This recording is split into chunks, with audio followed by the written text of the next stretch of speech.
In this video, I'm going to show you how to fix the iPhone 16e Bluetooth shutting issues.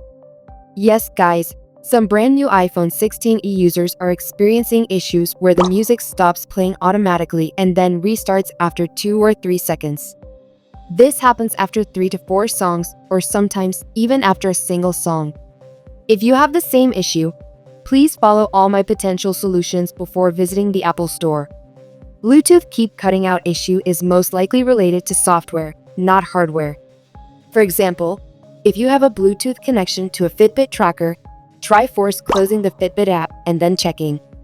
If you have the same issue, you have to forget this device inside the Bluetooth settings and repair again. This will solve your Bluetooth audio stop stuttering. Once again, I tell you that you have to forget your Bluetooth device. Let's learn how to do that. Open the Settings app on your iPhone, then tap on the Bluetooth.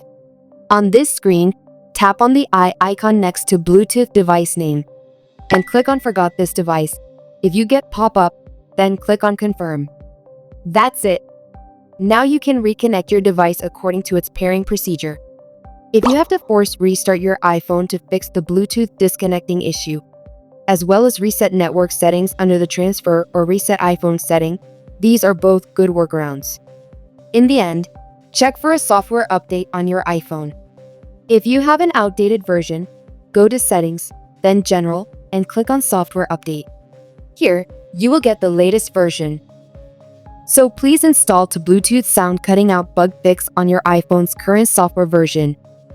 Dear guys, if none of the solutions worked, then please go to the nearest Apple Store and ask about your device problem.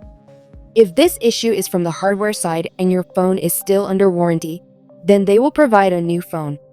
On the above, you can watch my full video on how to connecting a Bluetooth device to your iPhone 16e. I hope this guide is helpful.